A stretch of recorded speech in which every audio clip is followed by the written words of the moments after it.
Welcome in, OutKick the show. I teased yesterday we were going to have a special guest, and he is with me here in my hometown of Nashville. He is Florida Governor Ron DeSantis, running for the Republican nomination. Has done a heck of a job so far as governor. We've had him on a bunch of times over the years on the shows now. And I want to start, we're going to get into a bunch of different cool topics, but I want to start with this. I was just in Cooperstown, New York. My 12-year-old is playing in a tournament there, over 20 fields. I know you did Little League Baseball. You played in Williamsport. It was awesome. All my 8-year-old wanted to do, because the 12-year-olds stay in bunks, all my 8-year-old wanted to do was go buy baseball cards. And so not surprisingly, everywhere in Cooperstown sells baseball cards. And I know, like, you are a lifelong, long-time baseball fan. I bet also you loved baseball cards back in the day. So have you gotten to share baseball cards at all with your kids? I know the campaign did baseball cards. Have you shared it with your kids yet? Are they interested? And when you go back in time and think about when you were a kid, what was your favorite baseball card set? What was your favorite baseball cards? What do you remember about that? So I was born in 1978. I started collecting in probably 83, 84. Yep. So you had like the Don Mattingly rookie, you know, and the tops, and Don Russ. You had the Wade Boggs, 83. Cal Ripken was, I guess, the year before. And then it got into when the hobby really took off in like 86, when they overproduced everything. You know, you're buying like, you could still buy those, by the way. I know. I still buy 87 tops. It was crazy. Yeah. So you had, and they had a lot of good players in that year too. So we did that, and that kind of crashed. But then when Upper Deck came in '89, they had the Ken Griffey Jr. So that was kind of like the big deal for that card. And I have one. Graded 10 that I just keep for a souvenir. I mean, I'm not like, trying to trade cards anymore. Have you ever met Ken Griffey Jr.? I have not, but he's a Florida resident. So that card that you're talking about, anybody who has ever collected baseball cards, 1989 Upper Deck, first ever set they made. For people who don't know, #1 card was Ken Griffey Jr. Do you remember opening up the packs and how exciting that feeling was? Because they were so much nicer than the tops at the time. Because they were glossy or whatever. But I'll tell you, it was hard to pull a Griffey, man. Yeah. I mean, like, I remember doing packs it up, and they were much more expensive than tops packs. They were exactly you could 10, 15 packs, and you could get like nothing good. I mean, that was kind of the big problem with, I look back at my childhood, and I just say, why did you not buy 86 Fleer basketball and just squirrel some of that away? I mean, imagine like if you just would have done, 4 or 5 boxes. PSA 10s, the Jordan rookie card for people out there in the 86 Fleer. And there are tons of great rookie cards because they had a couple of years where they didn't do basketball cards. Did you have any of those at all? Because I didn't as a kid. In fact, I don't remember even seeing them. And that may have been a little bit before I liked basketball. I kind of got into basketball once Jordan started winning the slam dunk contest and stuff. But, it's a type of thing. If you just have an unopened box of 86 Fleer, it's over $100,000, I think it goes for. So, I mean, it's like unbelievable. And that's actually one of those, because I've seen people open them. You will get a bunch of Jordans, in that box. So there's just not that many. And then the thing is like, you have the Jordan rookie, which is obviously the top. But I mean, you had all these other guys, Olajuwon, like all the. I mean, it was like a lot of really good players with their rookie cards. You said you still have the PSA 89 #1 card, the Ken Griffey Jr. Are there any cards that you don't own now that just based on nostalgia you would like to own? Oh, well, I at one point I think I traded it away. I had a Nolan Ryan rookie in 1968 tops, and it just because he's just the man, and that was pretty cool to have. I don't think I liked it as a kid, but like now looking back, I'm like, man, you should have just kept that. Like that's a good one. And then we did. I actually did a lot of stuff with Tiger, so I got a lot of Tiger rookie cards. And those have held value pretty good over the years. Tiger Woods, you're talking about. Oh yeah. When the golf came out. I should have gotten more into some football back in the day. I didn't really do that. It was kind of baseball. We started to do a little bit of basketball in the 90s. I don't think any of that's worth very much. But I kind of wish I would have done some football. I have done, just since I was a kid, just for kicks, like we've done, I think it's like 81 tops football with Montana's rookie. Oh, yeah. So I've actually gotten Montana rookie cards like as you an went adult. And bought it as an adult. I mean, this is probably like 15 years ago. Where did you buy it? It was at like one of the, it's just at like a sports show or something. Like there happened to be one in town or something, so I'd go. And I don't know how much it costs, but you get it. And like, I got some Montanas. I mean, like, cool. So it's a neat thing to do. We did, because my boys are getting old enough now. They're 15, 12, and 8. we bought the 87 set that you're talking about, the top set with the wooden cards, background. Yeah. They're massively overproduced, but we opened them with my boys. Have you gotten old cards and set around? Like, that's actually really fun because it's almost like you're going back in time because you see the card today, but you also remember being a kid. And, like, for instance, we pulled the Bo Jackson Future Star card. That's right. That was a good one. Yeah, so I was still excited as a 40-plus-year-old guy because it took me back to remembering when I was 8 or 9 years old. And my kids thought it was super cool. They have Barry Bonds. Like, there's a lot of good cards, even though that set was massively. Yeah, no, there's a lot of great plays. So my son, he's 5, but for Christmas he was 4. So, I got him a lot of stuff. I did get him some cards. He kind of liked it, but didn't get in. So I think he probably needs another year. Right. But, he got into, he was so into football season and all that. I took him to the Jags-Chargers playoff game in Jacksonville. Oh, that was a good one. Well, because I was just thinking to myself, I'm like, look, I'm a Bucs fan. I grew up in the Tampa area. But Brady's going to retire. The Bucs aren't going to be as good. Jags have a young quarterback. So if my son's getting into sports, if he's getting into football, he can follow the Jags. So he did it, and that was a great comeback, and so he had a good time.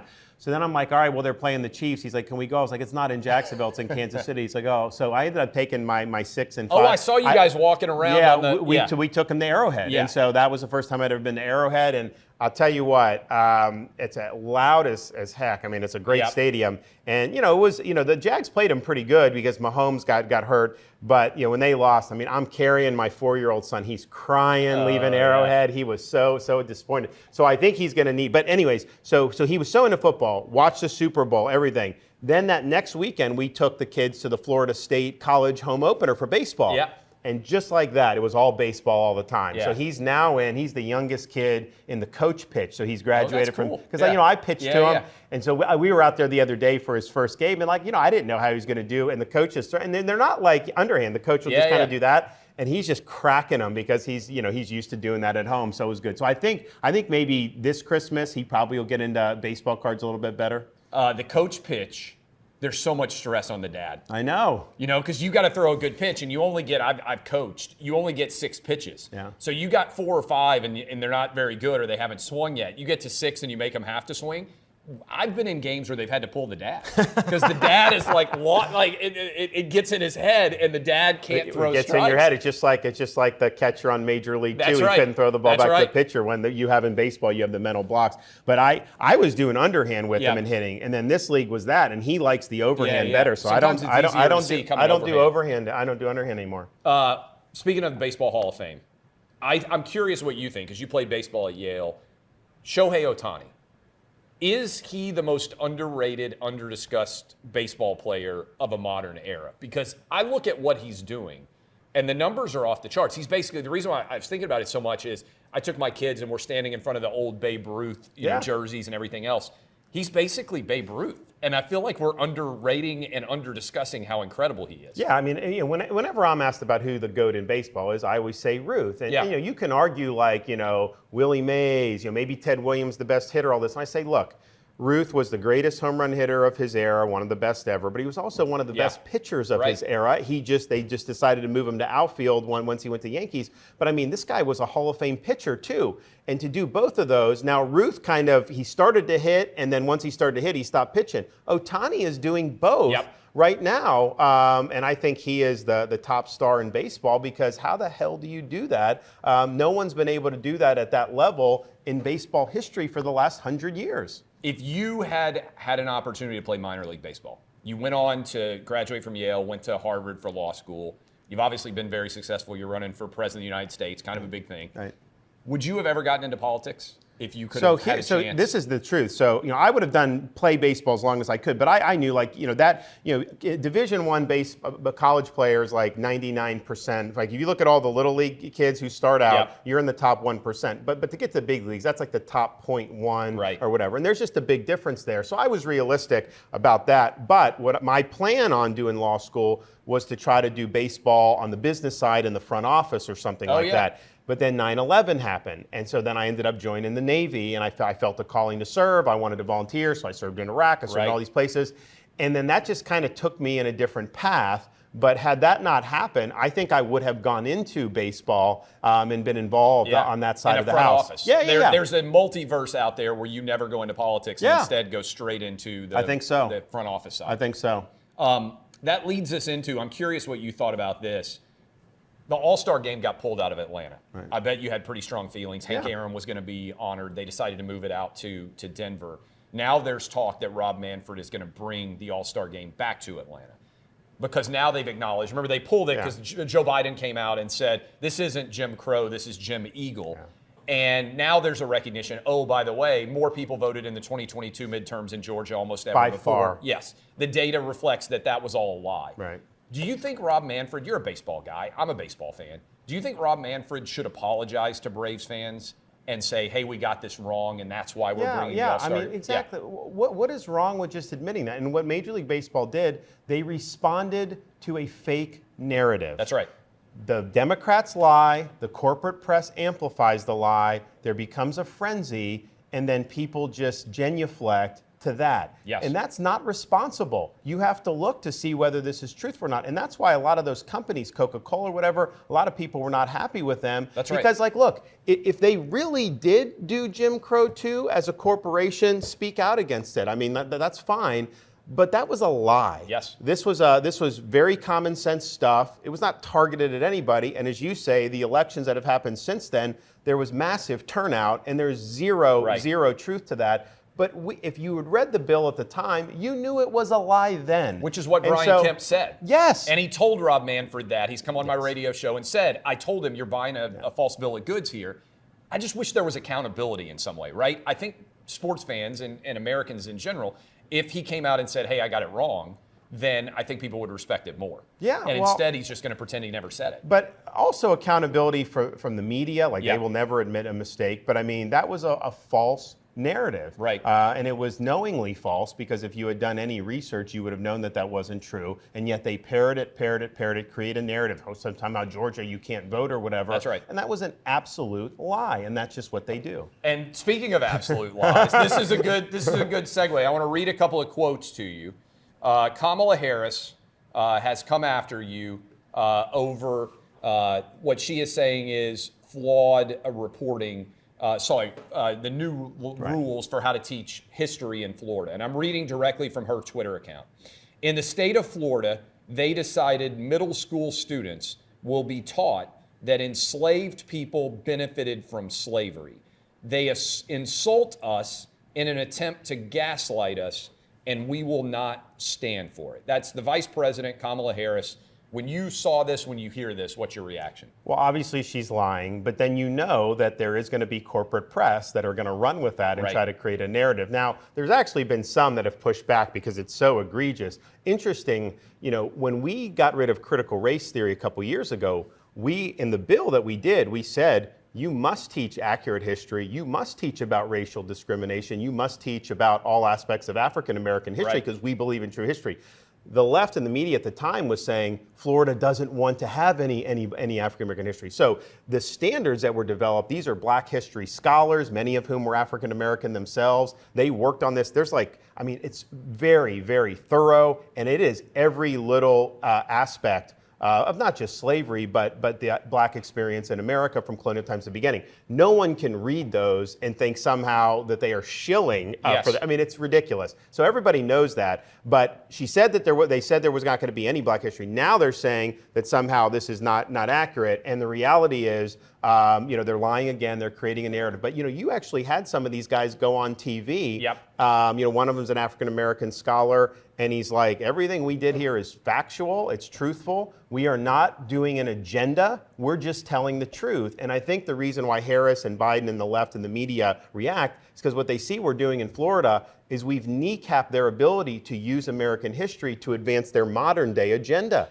That is not the appropriate use of history. So they're doing that. Now they're saying, oh, well, there was a provision in there that say somehow this was good. No, that's not what it says. What it says was that there were slaves that developed skills, which they did, but that was in spite of slavery. That wasn't because of slavery. And then they used those skills post-bellum to be able to provide for themselves and their families. And so this scholar who's been on TV, he said, that's my history. Like I'm not going to let Kamala Harris erase my history. Like, that's true, and that's what happened. Do you think she is making a decision to intentionally lie? Or do you think she's lazy and hasn't done her research here? Or do you think this Both. is just... Both. Yeah, I'm curious. She obviously is not doing any research. She hasn't read the standards. She was given this probably by an aide. She probably knows that given the fact of how these standards came into being, these are serious people that developed them. They were vetted. You actually have teachers unions now, left-wing teachers unions attacking it. But the unions were involved in this, and they were complimenting it as it was going on. It was done in the open for many, many months, and no one said anything. And so then they figured, well, maybe we can demagogue and do it. So they know exactly what they're doing. But look, the Biden-Harris administration, they've been obsessed with Florida since the day they took office. Anytime they can come, I mean, think about it. She flies at taxpayer expense to go down to Jacksonville to demagogue the good work of these people who are not like my supporters. These are serious scholars. She's not going to the border to deal with that. That's supposed to be her issue, and yet we have tens of thousands of Americans dying from fentanyl. We have kids being human trafficked and sex trafficked. She doesn't deal with any of that. She's not dealing with anything on the economy. She's coming down to Florida to try to demagogue. And the thing is people know the drill by now. They know kind of this is what they do, and I think most people just dismiss it at this point.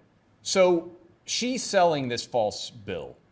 Do you feel like, as you're running for president, that if Biden runs, well, maybe I'll start here. Do you think Biden will actually be the nominee in 24? I think he wants to be. And I think if he can drag himself up, then, as the incumbent president, they can't just take it away from you. Yeah. I mean, that's the issue.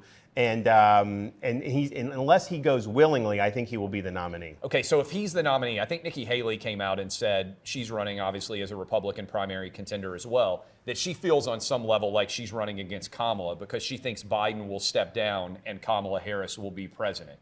Do you think they've worked through that? Do you think if Biden were reelected in 24 with Kamala as his VP, that Kamala would end up president at some point? Well, I mean, look, you have to look at what's the average mortality rate in the United States. Biden will be 82, I think, That's when he's so. I mean, he's already past normal life expectancy, so it's not like that would be an unforeseen thing. And I think the American people should know if you're voting for Biden, you are effectively voting for Harris to likely be the president of the United States over the next 4 years. There's just a good chance that happens, given those actuarial tables. And as bad as Biden's been, I think a lot of people would view Kamala as even worse, if that's possible. No, I think there's some truth to that. So speaking on Biden for a minute, I'm sure you've seen the revelations in the last week or so, which are significant. We had double IRS whistleblowers testify that essentially Hunter Biden got a sweetheart deal, that the FBI, an agent, came out under oath and said they knew the laptop was real.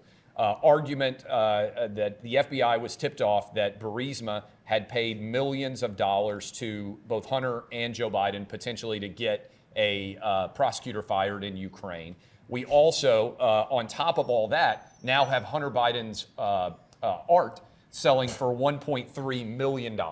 Okay, you have been involved in impeachment before when you were a congressman.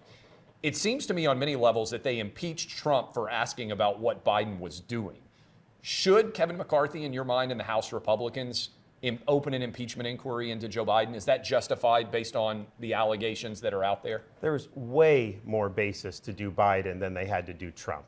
I mean, the Trump was very flimsy. Yeah. They went ahead guns blazing. Biden, you're talking about really significant corruption at stake with him and his family. And it also raises the issue apart from that, because I do think one of the issues is people see Kamala waiting in the wings. And I don't know if the Senate would convict him, but they are we really trying to do the path? So that helps Biden because she's good impeachment insurance for him. I mean, if he actually had a really good VP, there would be maybe more. So there's that. But what this shows with all the whistleblower is, this weaponization of these agencies. On the one hand, it's like, okay, there's parents going to a school board meeting in Virginia, let's sic the FBI on them. That's clearly an abuse, weaponization. Yes. But the flip side of that is when you're connected to the ruling class, the DC ruling class, you get away scot-free with stuff. So many things should have launched a really serious inquiry. And it's like, okay, you're going to go guns blazing on some of these offenses against people you don't like a massive investigation. And this, did you even send a subpoena out? Did you ever even go to a grand jury? I mean, it's kind of like with Hillary. One of the things that bothered me with Hillary was not just the decision, which I disagree with, not to go. Comey said no reasonable prosecutor. That's not true. They never impaneled a grand jury. They never did a search warrant. They let Hillary's staffers look at the emails. And so, the weaponization is, if they don't like you, they'll get you for jaywalking. But the flip side is, if you're on the team, you get out of jail free. So that builds on, I wrote about this because in fact, you and I are basically the same age. Washington Post, New York Times, whatever you think of Bill Clinton, they went after him guns blazing over Monica Lewinsky. Right. Certainly Watergate was before you and I were born, but they went after Richard Nixon, and you lived through what they went after with Trump.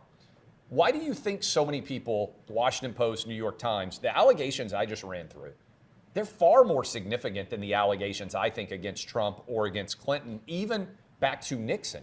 Why do you think they're giving Joe Biden such a fair pass? Well, I think what happened was, with Clinton, the press was liberal, but they did want stories and they wanted facts. Now we're in an era of narrative journalism. So it's all about what narrative they can spin. And so the Russia collusion, while those allegations, quote unquote, if someone was colluding with a foreign country to steal an election, that would be significant. But there was never a basis for it. Right. And they knew there was never a basis for it. And they would launder anonymous sources to try to keep the feeding frenzy going.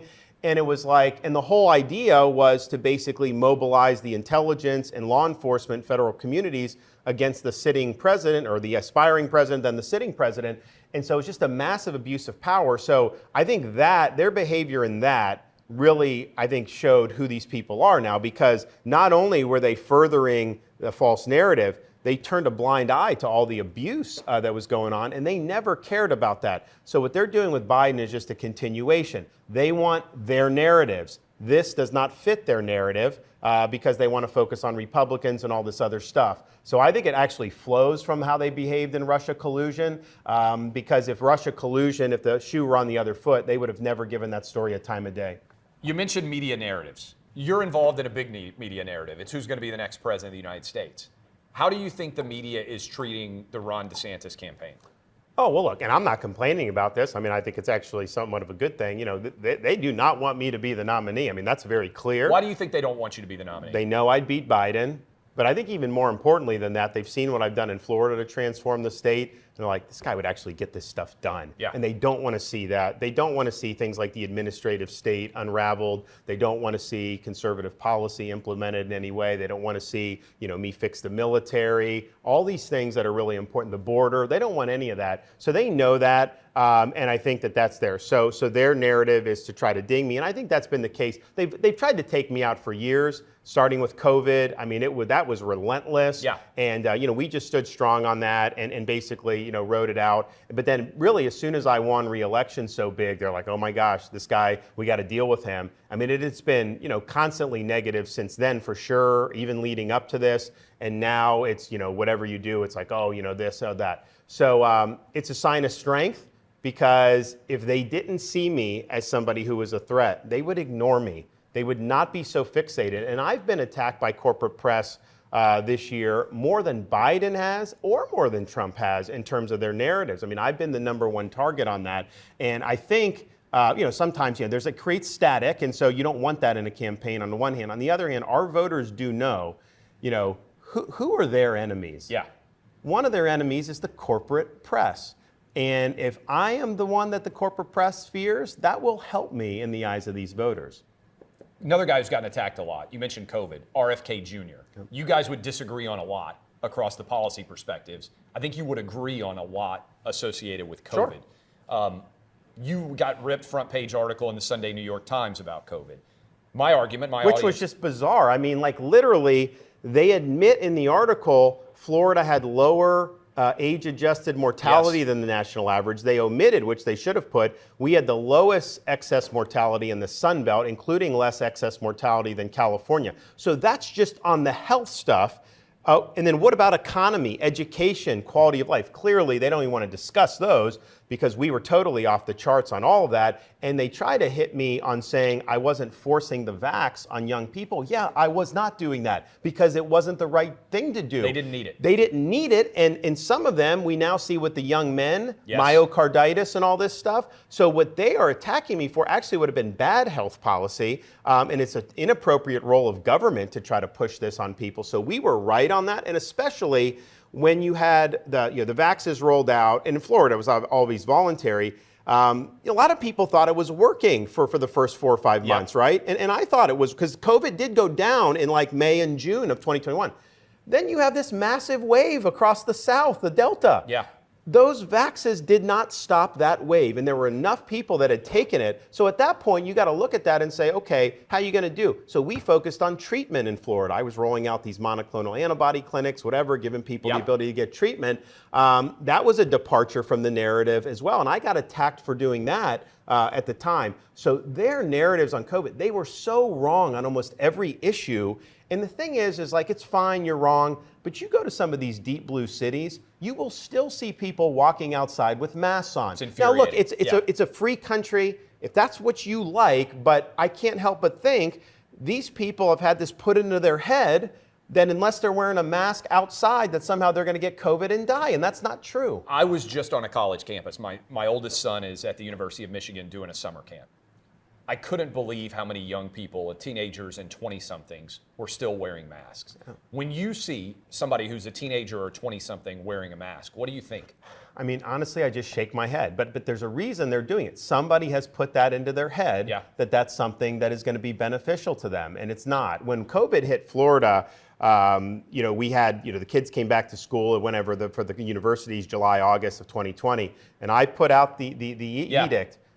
Don't touch their social lives. Don't social distance these kids. Let them be kids. Oh, some of them are going to get COVID. Yeah, you know what? They are going to get COVID. You're going to see it spike. You're going to see it go down. There's going to be immunity, and none of them are going to end up in the hospital. And that's exactly what ended up happening. But in the places where they tried to circumscribe people's freedoms, it was bad for kids' mental health, for their academic achievement, for their social development. And I developed a following in Florida with a lot of the college kids because they're like, you saved our experience. And it's true. Well, not only that, also high school. You and I talked when I was doing the OutKick the coverage show.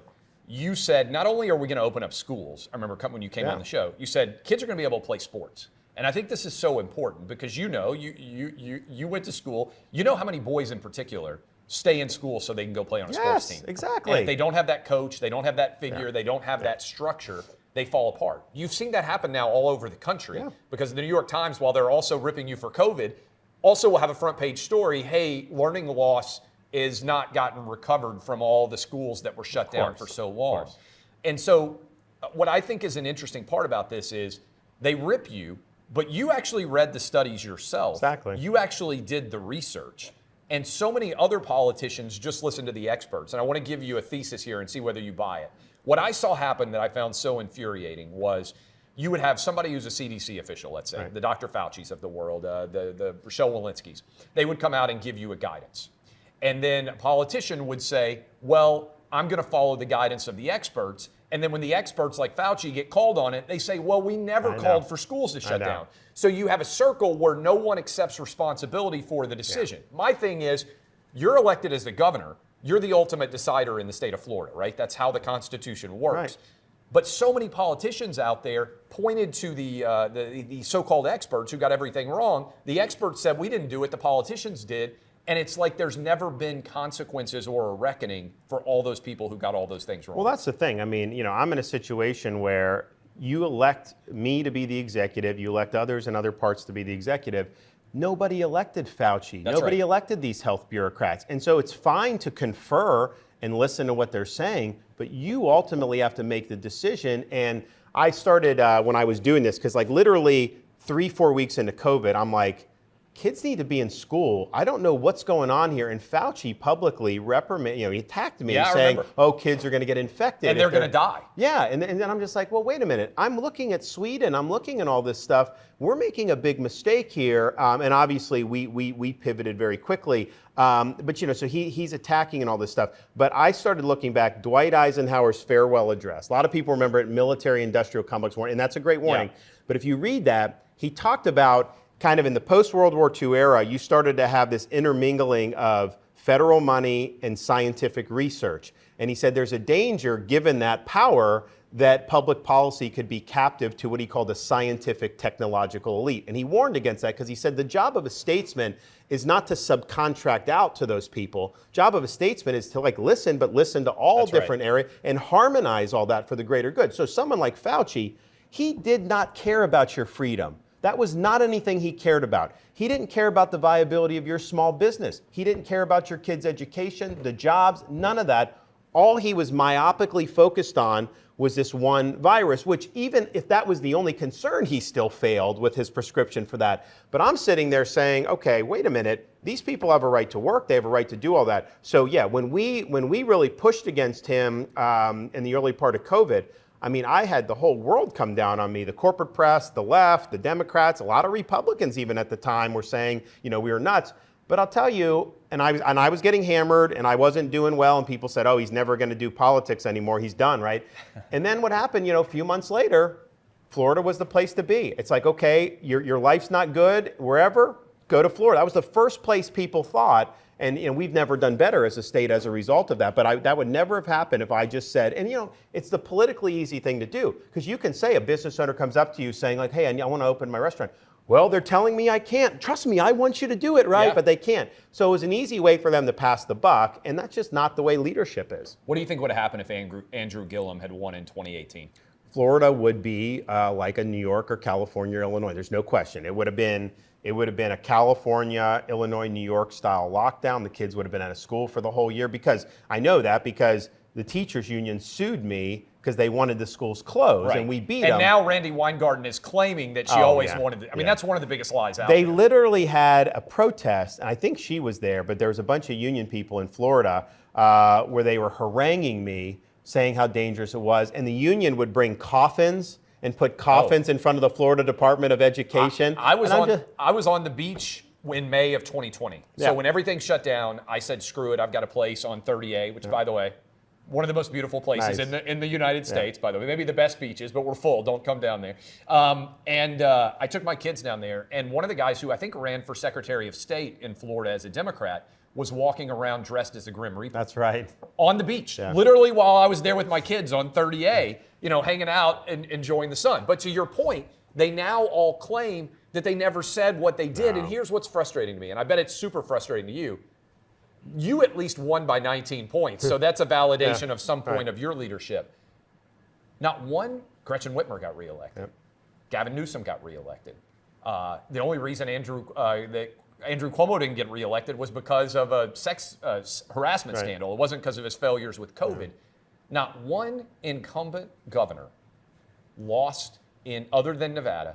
Not one person actually bore the consequences of their poor decisions. If you got everything wrong on COVID, and then your voters still voted for you, what does that tell us? Well, look, I think some of that is the Republican Party dropped the ball in some of those races. I mean, that's just the reality. There's not strong leadership, and it's just, you got to beat an incumbent governor. It requires funding. It requires a lot of stuff, and I don't know that they necessarily got that done.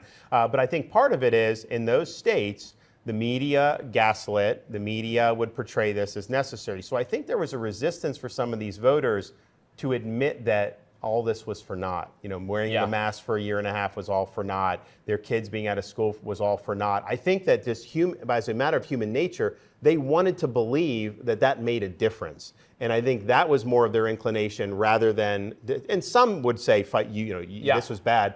But I do think there was some who were kind of following the guidance, doing that, and I think they wanted to believe that it wasn't all for naught. And so by sticking with those governors, that may be a way to acknowledge that they may have been right to follow it. Rand Paul has referred Dr. Fauci for prosecution because he thinks he lied to Congress in particular. Of course he did. I mean, are you kidding me? With the gain of function research, with all these different things, how they sent that money to Wuhan, what they did to try to cover up the lab leak, because it was like, it came from the lab. And then immediately Fauci's trying to hit it down behind the scenes, trying to say it was natural, because they knew that they got caught red-handed on this, and it was reckless behavior, and he's made statements. And then of course it's like, where's the accountability for the damage you did to this country? And the fact of the matter is, Fauci was elevated to kind of be the de facto ruler, where his pronouncements were viewed as like the gold standard. And so I was departing, but I mean, I got hammered for doing that. A lot of elected officials didn't want to have to face that flack. And so he could go and say, schools shouldn't be open. And that was license for all these school districts to just close. In Florida, what I did, I used emergency powers. The governors were using emergency powers to lock people down. I was using it to pry open the schools. And that's one of the reasons they sued me. They said, you don't have the authority to do this. And honestly, it was contested. Yeah. But I'm not just going to sit there and let these kids toil. So I'm like, I have authority. Here's what I'm going to do. You do. And I knew once the kids got back in, the parents would never let it close again. And so that's what we did. If you were president, do you think Fauci should be prosecuted? Yes. I mean, he is guilty of lying before Congress. I mean, give me a break. Now here, this raises an issue that because when I look at kind of, how do you get good policy to stick, whatever, what are kind of the pressure points? One of the problems we have in DC is if you're part of the swamp, like they tried to do that guy, Durham tried to do that guy and prosecute him. He got acquitted. Because he has to be in Washington, D.C. with an awful jury pool. D.C., right. So the D.C., that area jury pool is people like Fauci would be protected in that. That'd be a huge, huge hurdle. I'm not saying it's not justified to go ahead, but that'd be a huge hurdle. Flip side, it's like, you're a Republican, you're jaywalking. Oh man, they're gonna get you. They're gonna go after you. So that and what I've said that we should do is American defendant in D.C. should have the right to remove the case to their home district. So like if they tried to ding you can move it to Nashville. Right. And I get, what is this, Middle District of Tennessee or Northern District? So you could do that and then do it. And I just think, by the way, I think they're going to ding me for something. There you go. Point. You never know. Right? I know. That's it. Well, if I get elected, we'll end weaponization. You don't have to worry about that. But yeah, that's the direction they're going. So you have just an imbalance in accountability where if you want to hold the swamp accountable, man, they have the ability to nullify that accountability. Very, very bad. So that brings in, we've talked about this, you've come on Clay and Buck as well. So you have a strong knowledge of the Constitution, right? You graduated from Harvard Law School. Some people in politics really don't have that good of a knowledge. So Trump now is being prosecuted in New York City. He's going to have a super left-wing jury there, there's no doubt. He may well be prosecuted in Atlanta, going to be a left-wing jury in Fulton County in Atlanta. He is going to be prosecuted in South Florida. Now it seems, and you probably know the data on this better than most, that actually might be a fair jury pool. I think it will be. I think if it's in Fort Pierce, St. Lucie County, I think I won it by 20 points. So you will absolutely be able to have a fair representation there. So that's at least somewhat fair. D.C. would not be if Jack Smith brings charges D.C. is the most unfair jury pool in America. Because Fulton County's 70-30. Yep. Manhattan's 80-20 or 85-15. DC's like 98-2. Yeah. I mean, and especially when you're talking about anything related with the swamp, that is not fair. So that's why I think you remove that to home district, I think is fair. What we're going to do with DOJ, when I go and end weaponization, there's a lot of things you do, but one of the things we're going to do is also say, okay, what's our authority vis-a-vis some of these local areas? I think we're going to do civil rights against Soros prosecutors. Yeah. Because if they're weaponizing their office to let criminals go and to go after political enemies, that's a civil rights violation. You have a right in the Constitution to live under a Republican form of government. That's not a Republican form of government. So we're going to lean in on those folks because I think those local prosecutors are a huge, huge problem. The DOJ is a massive problem, but if you go in there and spit nails and you're willing to upset the apple cart, you can change the direction of that. I believe you can do it if you're a determined president. But these local folks, they get Soros cash, they get elected, and then they just run wild, and that's not the rule of law. What do you think happened to Merrick Garland? It's interesting. Because he wasn't, for people out there who don't know, he wasn't a crazy zealot. Well, that's the thing. So I look back and think he was always portrayed as a more moderate. Is that wrong? It probably was. Yeah. I think that his rulings weren't like insane. But right? he was an inferior court judge. He wasn't at the court of last resort. And what happens with these guys, once they get on the Supreme Court on the left, they kowtow to the intelligentsia, to the corporate press, to the law professors. And you look at how, so you have Sotomayor and Jackson, they are like they could be on MSNBC with their nonsense. It is true. really scary. Yeah. Kagan is very liberal, but she, I think, at least tries to be, at least grounded in her version of the law. The other two, it's all just political screeds. And so I think Garland probably would have been voting with them 100% of the time. That being said, I do think that he's become more partisan because of he didn't get the Supreme Court's position. I do think that that's probably true. How do you think, so he is, you went to law school, I went to law school. There are certain people who they love the law, right? I used to talk about this is their highest aspiration. There's a lot of other lawyers, they go to law school, like I would put myself in this category. I love the education. I knew that I didn't want to practice law for the rest of my life. Merrick Garland is a love the law person, right? Like he loves studying the law and everything else. I look at him and I wonder, how does he sleep at night? Because what he's done, they talk about how Trump or you or somebody else is going to be an authoritarian dictator, right, if you end up in power.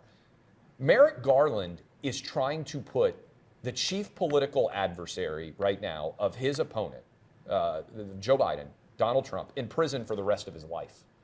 We've never seen anything like that. And we'll have to see. What do you think? Like, and I can't imagine being him, like, and making that choice, because I'm afraid, and I'm curious what you think is, with this weaponization, nobody de-escalates. If once you set the opportunity of I can put my chief political rival in prison, you're in Florida. Like there's so many people who fled to Florida to try to avoid that because it happens all over banana republics in Latin America. How does he sleep at night? Like what's going on there? Well, and I think, look, with this DC case, I mean, media's reporting, who knows whether there will be one. I mean, I don't know. But if there is, I think it's likely going to be, they're going to talk about everything that Donald Trump may have done, and they're going to find some statute and stretch it to try to do. So if you're going back to like a Reconstruction statute, like violation, conspiracy against rights, they call it, and you're trying to apply it to that, here's the thing, no one's above the law. If somebody who's been in high office robs a bank, we know that's a crime. You rob the bank, they prove it, you have to pay the penalty. But when you contort, like Bragg did, the law to try to fit conduct against somebody you don't like, that's kind of find me the man and I'll find you the crime kind of deal. And so if that's what's reported, I think these are going to be charges that are not traditional crimes. In other words, they're more obscure and they're trying to be shoehorned in here because, quite frankly, the left is crazy about this stuff and they want to do it.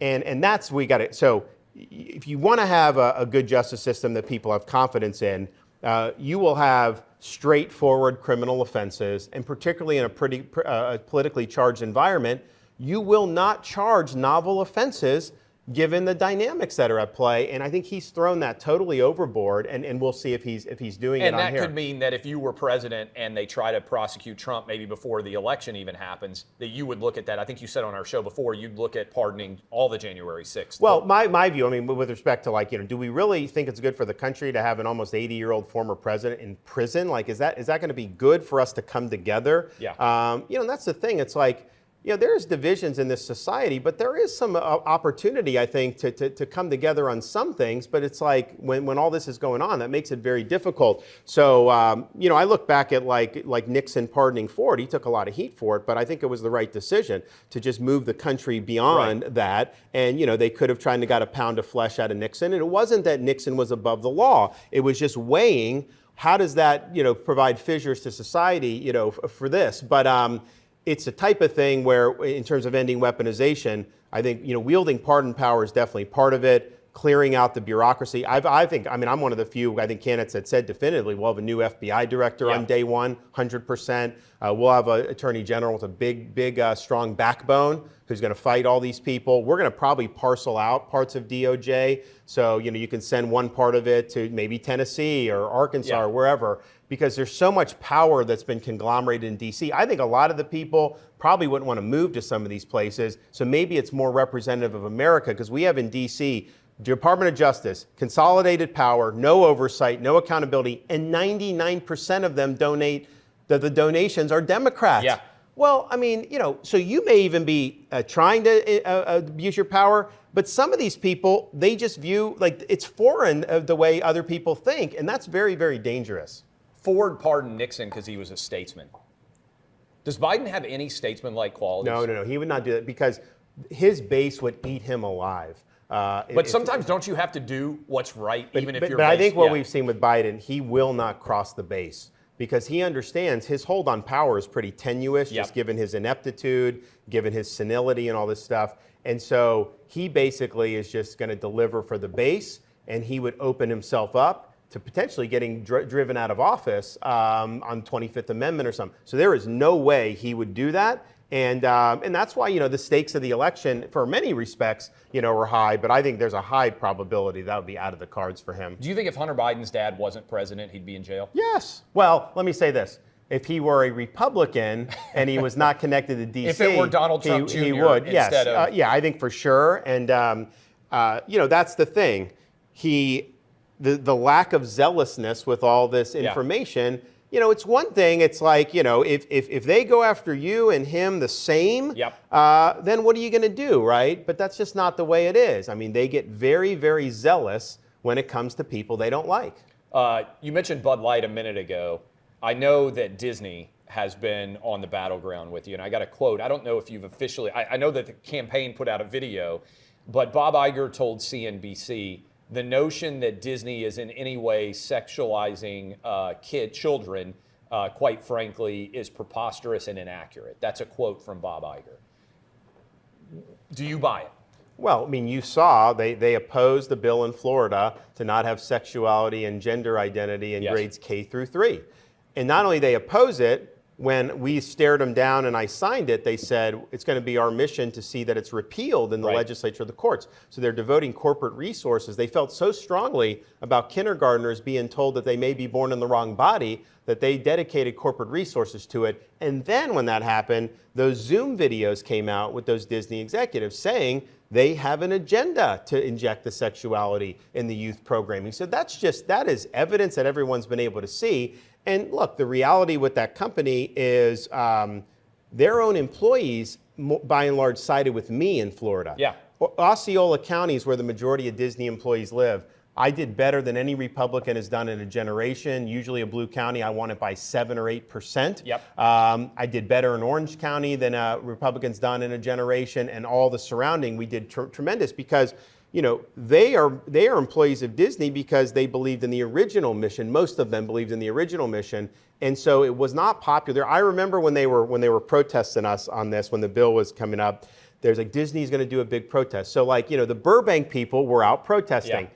Orlando, there were news crews with helicopters, and there was like one guy, and he had a mask on, and he had like a sign that says like trans lives matter or something like that. Yeah. Like one guy, and that just shows you. So they were way out of step with that, and I think it's hurt their company. I think there's no doubt in terms of what's happened with their share price, the people going to the parks, their movies intentionally are trying to pursue an agenda, a social agenda in very different ways. That's not where the market is. The market wants you to do traditional stuff, and particularly for parents with children. I don't want to have to watch it you have to turn it off because they're trying to do a message. Used to be you watch the cartoons, they're cartoons. And that's kind of like a safe space for parents. Now parents feel like even some of the trusted names of the past you can't trust. And you grew up in Florida. I'm sure you went to Disney World growing up sometimes. I know you got married, I think, at Disney World. We got married, and the thing was I was still in the Navy. I was in Northeast Florida, and I thought we would end up doing Ponte Vedra Beach because whatever. And my wife came to me one day. She's like, "What do you think about Disney?" I'm like, "What do you mean? What I think about Disney?" She's like, "For the wedding." I was like, "Do they do weddings? Like you could do like Cinderella's Castle?" She's like, "No, they have a chat," and it actually is very nice. Her parents were big Disney people. So they suggested it, and that's what they wanted to do. And so by the we way, did you were getting married. You probably did not have a lot of say in many of the details. What I told her is I was like, look, this is your day. Yeah. Like, I am very low maintenance, but I am drawing the line, no Donald Duck at the wedding. Like, we cannot have these characters, and it was a traditional. If you see our wedding pictures, it's a church. Like, it's no different than anything like that. So we did that, and so this is 2009, and then just thinking forward, like however many years later, 10, 15 years later, we'd end up in this kerfuffle. Well, my point on it is there's this idea that you have somehow picked the fight with Disney. No. And I want to just emphasize this for our audience. You opened and fought to get Disney World open like a year before Gavin Newsom was willing to open Disneyland. They made a fortune in Florida because of what we did. Yes. Because you fought Absolutely. for them to be able to run their business. In fact, I remember Disney, they could have even opened earlier. I was telling them to open. In fact, I told them not to close because I didn't close them. They called me and said, hey, we're going to close a few days. I'm like, I was like, that may be rash. I was like, you may want to think this through, but that's what they wanted to do. And they waited long. They were more cautious. Universal SeaWorld opened like a month and a half before Disney did. But they opened. And then, we had our first kind of summer COVID wave. And I remember the CEO called me. He's like, do you want us to stop? I'm like, no. I was like, we have to live with this, okay? Yeah. We can't just run and hide. You have people's jobs at stake. Families want to come with their kids and all that. And so we did it. And they did very, very well. And I remember like throughout all that time leading up to the parents' rights and education debate, they would always say like, man, we wish we had you in California, as that, even like their Burbank executives, because it was like we were so reasonable and we wanted them to succeed because we knew jobs were at stake and the economy and everything like that. And so, I think that they had high regard for me. And here's the thing. We have the best business climate in America. Our economy is ranked #1 by CNBC, which is not a fan of mine, but they had to admit that. And so them living under the same laws as Universal and SeaWorld, like, good, like, you have a great chance to do well, and they're just not, they don't want that. They want to have their own ability to govern themselves apart from society. Well, what I think is so interesting about it, we were talking about narratives earlier, is they threw the first punch at you. Of course. And now most in the media are like, why is Ron DeSantis going after Disney? Well, are you just supposed to take a punch? And not only that, but then this year, so we had the fight in 2022. We said your self-governing status is ending. You're going to live treated just you're like going to live under the theme same park. laws. You don't get special laws, special tax breaks, and that was just because the legislature, the support for that collapse, it was outmoded. It was not justifiable on the merits. It was massive, egregious corporate welfare. But Disney had been so powerful that no one questioned it. So we did that. Then what happened was February of 2023. As the state is taking control, because our board's going to have to wind it down, the bonds and all this stuff, Disney executed with itself these covenants saying no one can do anything. Yep. And so that was like a big middle finger to the Florida legislature. They're the ones that did that. And so then we said, no, these are not valid. The board rejected it. The legislature rejected it. And so they're saying we're going after Disney, but they're the ones that tried to basically veto a bill passed by the Florida legislature. And then Disney sued us and all that stuff. All that being said, we won the battle on Parents' Bill of Rights. Disney is not going to get their government back, their own government back. And so we're going to win on that lawsuit, and that'll probably be decided sometime this summer. Just a couple more for you here. We'll finish off. I hope people have enjoyed this. This has been, I bet you've kind of enjoyed sometimes getting to talk in a forum where you're not getting cut off. If you've now fired significant number of staff members, 2 months into the campaign, Iowa's January 15th. How would you assess the status of your campaign? Do you expect to win Iowa on January 15th? Yeah, I think Iowa's great. I think what we realize on this is, we had a campaign for a nationwide election, which will happen eventually, but that's not how the primaries are. So we're shifting resources to the early states. We don't need to have, we don't need to be too top heavy in Tallahassee. So Iowa, New Hampshire, South Carolina, we're going to be spending the vast majority of our time in those 3 states. I think everyone would acknowledge Iowa, we have the best ground game by far right now. And you expect to win in terms of we're going to win in Iowa. We've got to earn it. I mean, if I thought I had it in the bag, then I wouldn't. We have to earn it. But I think we've got a great path there. And then New Hampshire, a little bit different than Iowa, but I think the voters in both of those states, they want to kick the tires. They want to see you. And there'll be people that'll say like, oh, what do you think of the governor? Well, I like him, but I've only met him one time. And so that's what you have to do. So we're going to be on the ground. We're going to be on the ground 2 days in Iowa this week, and then 4 days in New Hampshire through the weekend and into the early part of next week. I think we're doing a town hall with Newsmax. We're doing a bunch of different things. But that's really is. It's just it's a recognition that you want the resources applied where the delegates are allocated. At the end of the day, you're winning a majority of the delegates. That's the goal. It's not a nationwide vote. It's a state-by-state vote, and you need to have an organization to reflect that. Number one question I get asked on our show, Clay and Buck, walking around. People say, I want Trump as president. I want DeSantis to be his vice president. Your response when you hear that is what? Would you take it if offered to you? I like the jobs that I got right now. There you go, yeah. No, look, at the end of the day, I'm running for president to beat Biden.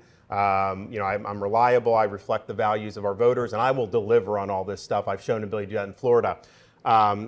doing number two, I mean, it just doesn't appeal to me, and I don't think I would be good at it. And I think I'm probably, more valuable doing other things. Some people run for president because they want a cabinet position or VP or all that, or TV contributorship. I'm not that. I don't want VP. I don't want cabinet. I don't want to be on, a contributor. I'm running to win, and that's the only reason I'm running. And so we'll either do it or not. I remember I asked you. I mentioned RFK Jr. earlier, and the fact that you might overlap. If Trump picked RFK Jr. as a potential vice presidential candidate.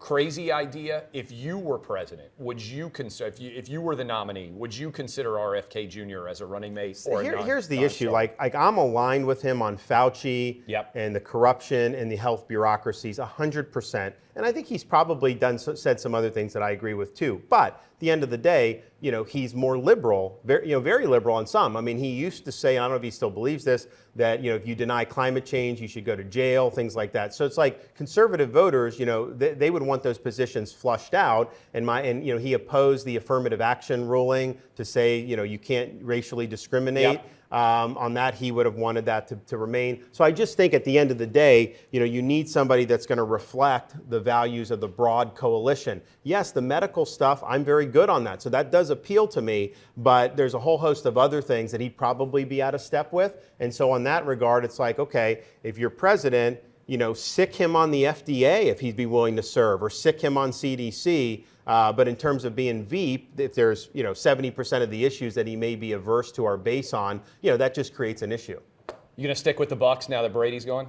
I will, but my son is... he's going to stay with the Jags. He's a Jags, and he also is interested in going to a Dolphins game at some point. So I think Dolphins are going to be pretty good too. Oh, they're going to be really good. So you're going to have two teams that I think there's going to be a lot of excitement about, and I'll just grin and bear. Look, I was a Bucs fan when they had the orange uniforms, and so I don't know that they're going to do great next year. The Peter Pants were good back in the day. But I don't think it's going to be as bad as going to that old sombrero and having those orange uniforms and then just getting their ass kicked by any team that rolled in there. And that's the 80s and early 90s. Until Tony Dungy came, it was basically really tough sledding, most years for the Bucs. And then Tony kind of got him, and then Gruden came in and put him over the top for the Super Bowl, that was an exciting thing. We never thought that would happen in Tampa, I can tell you that. One of the big, last question for you, I think I said last question a couple of times. One of the challenges I think that you're probably finding when you're going out and going around is people don't know you that well, right? They're trying. You mentioned people now, New Hampshire actually want to meet you more than one time, right, to decide. What do you wish voters knew about you that they don't? Well, one, I mean, just my background is, I'm a blue collar kid. My parents were working class. I worked minimum wage jobs to be able to get into school, do all that, put myself in a position to succeed. I ended up did earn degrees from Yale and Harvard Law School, but I made the decision that in a post 9/11 world, you ought to serve, you ought to wear the uniform. So I volunteered to serve in Iraq alongside SEAL Team 1 and do all these other things. And I think it's just, when you're running for president, I think people want to know, it's like, okay, well, why are you doing this? Yeah. Is this about you, or is it about us, the people? And I think my track record, kind of where I came from, my belief in the American dream and my desire to restore it, a service to the country, I think they can look at it and say, you know what? This guy's in it for the right reasons. He wants to do something by running for president. He's not trying to be somebody by running for president. It's Florida Governor Ron DeSantis. If people want to know more about your campaign, where should they go? Just go to our website at rondesantis.com, rondesantis.com, and you can also text FREEDOM to 512345. Appreciate the time. Thanks. Thanks for coming to Nashville. Yep.